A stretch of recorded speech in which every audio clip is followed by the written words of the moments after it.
जय जय साथियों। गौहर दिव्यदर्शन में आप सभी का मैं स्वागत करता हूं। और कैसे हैं आप? आशा करता हूं आप और आपका प्यारा परिवार सुखी संपन्न और खुशहाल होगा।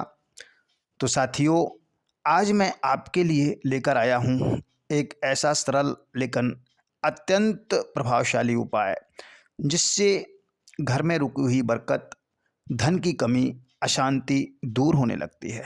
यह उपाय बहुत आसान है, लेकिन इसका प्रभाव अत्यंत तेज है और आशीर्वादमय है।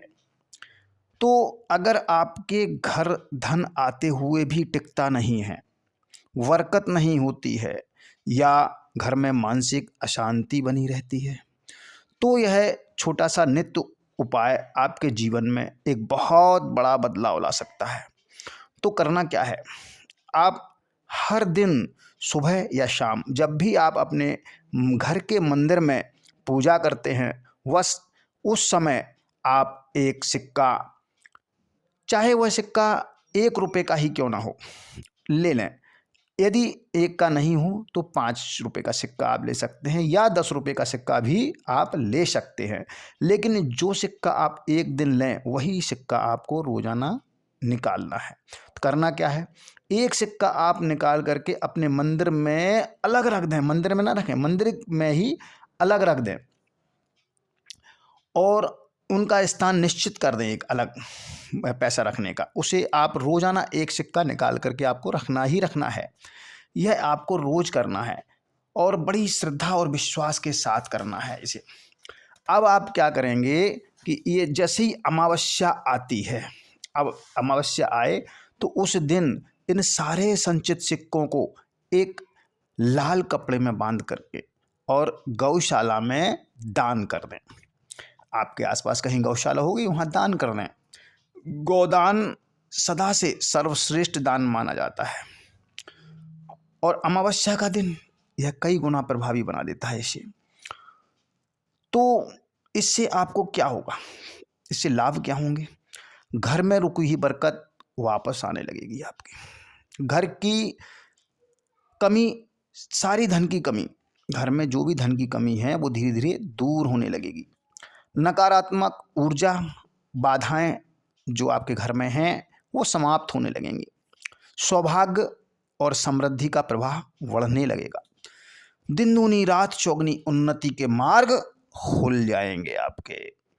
बस इसे नियमित और श्रद्धा के साथ करते जाइए। आप स्वयं अपने जीवन में सकारात्मक परिवर्तन महसूस करेंगे।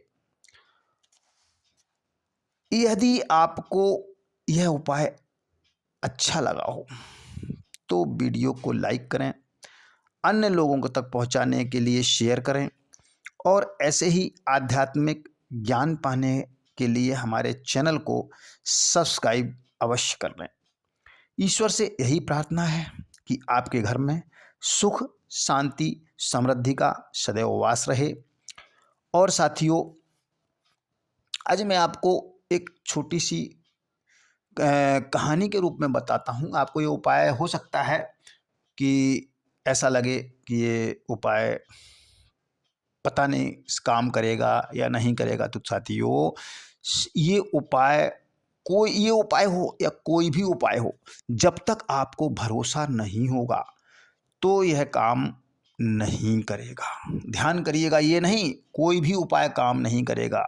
कितने बड़े भी आप योगियों का उपाय ले लें या किसी भी ग्रंथ का उपाय ले लें, कोई काम नहीं करेगा। देखिए, ये जितने भी उपाय होते हैं सभी सत्य होते हैं, लेकिन ज़रूरत होती है हमें इसमें भरोसे की। हमारा भरोसा कितना है और हमारे कर्म कैसे हैं। देखिए, कर्मा यहाँ बहुत महत्वपूर्ण होते हैं। क्या होता है, हमारे कर्म आज अगर सही नहीं होते हैं तो कोई भी उपाय हमारे ऊपर कारगर सिद्ध नहीं होता है। देखिए, उपाय तभी काम करते हैं जब हमारे कर्माज सही होते हैं।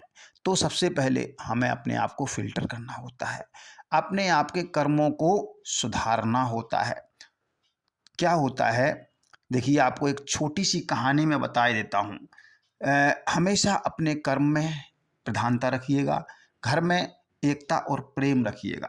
जब तक आपके घर में एकता प्रेम नहीं होगा, धन कभी नहीं आएगा। जिस घर में लड़ाई झगड़े होंगे उसमें धन कभी नहीं आएगा। ये ध्यान रखिएगा। कितना भी उपाय कर लें आप और करके देख लें, यदि आपके घर में रोजाना लड़ाई झगड़ा होते हैं, तू में होती है, धन आएगा नहीं, भाग जाएगा।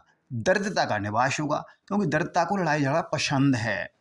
और लक्ष्मी जी को शांति पसंद है, तो आप घर में शांति और सफाई रखें। देखिए, स्वच्छता और शांति लक्ष्मी जी को बहुत पसंद है, तो आप घर में स्वच्छता, प्रेम और शांति ये बनाए रखें। तो क्या होता है कि एक साहूकार थे, आपको एक छोटी सी कहानी बता रहा हूं मैं।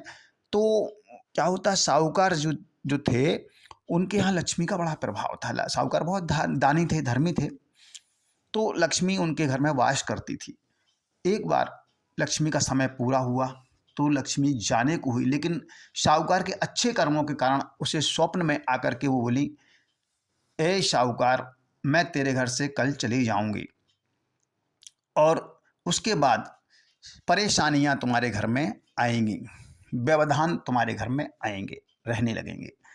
तो बोला, हाथ जोड़कर साहूकार बोलता है कि हे माँ, अब आपको अगर जाना ही है तो मैं क्या कर सकता हूँ, प्रारब्ध है ये, लेकिन इतनी कृपा करना कि मेरे घर में हमेशा शांति बनी रहे, बस आप भले ही चली जाएं लेकिन शांति बनी रहे। तो लक्ष्मी चली जाती हैं। और अब दूसरे दिन क्या होता है, उसकी 4 बहुएं थीं। तो एक बहू ने दाल बनाई और वो दाल चढ़ाई आई, उसमें सारा फिट कर दिया, केवल उसको खोलना थी दाल को। दूसरी बहू गई, उसने सोचा, अरे इसमें शायद नमक नहीं डला होगा, उसने नमक डाल दिया। तीसरी बहू गई, उसने भी देखा, उसने सोचा नमक नहीं होगा, उसने नमक डाल दिया। चौथी बहू गई, उसने भी नमक डाल दिया। यानी कि चारों बहुओं ने उसमें नमक डाल दिया। अब साहूकार के पास सबसे पहले खाना पहुंचा, तो साहूकार ने उस खाने को टेस्ट किया और जैसे ही वो खाना खाता है तो उसे मालूम चल जाता है कि इसमें नमक बहुत है। लेकिन वो क्या सोचता है कि हाँ, अब लक्ष्मी चली गई हैं और हमारे यहाँ परेशानियाँ और दुख का आवास हो गया है, अब ये शैतानी चाल है ये। तो वो कुछ नहीं बोला, उसने कहा इसी का चाल है, वो कुछ नहीं बोला, उसने आराम से खाना खाया, चला गया। अब उसका बड़ा बेटा आता है और उसने खाना खाया, तो जैसे ही पहला निवाला मुंह में जाता है और उसने देखा कि अरे, इसमें तो नमक बहुत है। तो उसने कहा, क्यों पापा ने खाना खा लिया? बोले हाँ, खा लिया। चलो, बोले उन्होंने खा लिया, उन्होंने कुछ नहीं कहा। बोले कुछ बोले? नहीं। बोले कुछ नहीं बोले। बोले उन्होंने कुछ नहीं कहा तो मैं क्या कहूँगा। तो वो भी चला गया। उसके बाद उसके उसका मझला बेटा आता है और उसने भी खाना खाया। अब उसने पूछा कि क्यों, पापा और बड़े भैया खाना खा गए? उन्होंने कहा हाँ, खा गए। बोले उन्होंने कुछ बोला? बोले नहीं। बोले अच्छा ठीक है। उसने भी खाना खा लिया, वो भी चला गया। छोटा बेटा आता है और उसने भी खाना खाया और उसने जब पूछा तीनों के बारे में तो उसने कहा "हाँ, खा के चले गए, कुछ नहीं कहा", तो वो भी चला गया खाना खा के। अब माँ की बारी आती है। माँ ने जब खाना खाया, माँ ने कहा इतना नमक, ये सारे लोग खा गए। चलो, उन्होंने कुछ नहीं कहा तो कुछ ना कुछ बात तो होगी। तो उसने भी कुछ नहीं कहा और वो भी चली गई। अब क्या होता है कि लक्ष्मी जी और वो दरिद्रता थी उसके घर में आ गई थी, शैतान आ गए थे। उन्होंने देखा कि इनके घर में इतना प्रेम, ये तो साले 1 किलो नमक खा गए हैं। तो वो शैतान भी घबरा करके चला गया, क्योंकि प्रेम में नहीं रहते वो। प्रेम में दृढ़ता और शैतानियत ताकतें नहीं रहती हैं। तो वो सारी शैतानियत ताकतें भाग गईं और जैसे ही वो भागी तो लक्ष्मी जी को आना पड़ा मजबूरी में। लक्ष्मी जी फिर से आ गई। तो साथियों, मेरा कहने का आशय यही था कि घर में प्रेम से रहिएगा, लड़िए झगड़िए नहीं, एक दूसरे की समस्याओं को समझिएगा। अगर कोई भी परेशानी होती है या कोई कमी होती है, उसे बड़े प्रेम से सॉल्व करिएगा और लड़िए झगड़िएगा, शांति रखिएगा। धन आएगा, अवश्य आएगा। आपके पास धन आएगा और आप धनवान बनेंगे, ये गारंटी है। तो चलिएगा, आज के लिए इतना ही। अगर अच्छा लगा हो मेरा ये आज का वीडियो तो इसे लाइक और सब्सक्राइब कर दीजिएगा। और अंत में आपसे सिर्फ इतना ही कहना चाहूँगा कि हमें सपोर्ट करिएगा। अगर आपको अच्छा लगा है, ऐसे ही वीडियो चाहते हैं तो आप ज़रूर सब्सक्राइब करिएगा। मिलते हैं किसी ऐसे ही वीडियो के साथ, जब तक के लिए जय श्री कृष्णा, जय श्री कृष्णा, जय गौ माता।